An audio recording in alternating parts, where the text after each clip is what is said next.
Oh, hello there, yes. Tuesday, just a few days to go before the coronation, and there's a palpable sense of ennui out there. Yes. Nobody cares, realistically, do they? They just don't. And you won't see that represented in the British media. Yesterday I was talking about statistics, and today there's sort of a few interesting and choice few words that are in articles, like, for example, in the Daily Mail, which is what we're going to look at today. They've had a Lord Ashcroft poll. Not quite sure of the sample size or anything else. But the headline doesn't quite match what's actually in the article. Kel surprise for the Daily Mail. Let's have a look, shall we? Britain's rock-solid support for the royal family with Charles's coronation just 4 days away. A major poll reveals there's little appetite for republicanism, but reform is needed. Yes, indeed, and they give us this handy pictographic with loads of pictures on it. Which doesn't really tell you anything, because actually it isn't rock solid, because the majority of people in the country are at best ambivalent about it. And if you read the small print, which is always useful, we end up with these statements. So let's have a look. There is an age divide, with those aged 18 to 34 in favour of a republic, while those aged 65 are strongly for the monarchy. Yes, young people aren't interested in the monarchy, increasingly, and they are unlikely to change their opinion, very much the same way as young people these days are very unlikely to change their opinion and start voting Tory as they grow older, because those kind of childhood experiences scar you, don't they?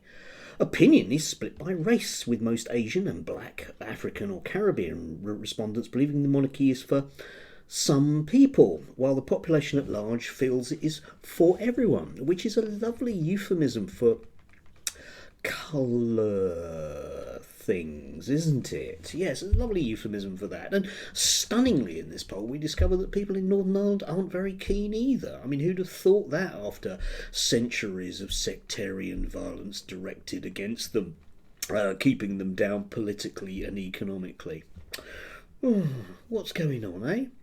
And the way that some of this is framed, I mean, if you sort of catch the kind of morning TV shows like GB News and Talk TV, they tend to have these kind of interesting questions, like, just how excited are you by the royal coronation?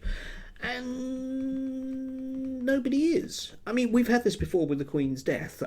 Just this idea of about how we're all supposed to feel, and it's an official line, and it doesn't matter what reality is. It will simply be shouted out, a bit like a trumpet cavalcade, one might say, whereby you just can't hear anything else, because there won't be any dissenting voices, will there?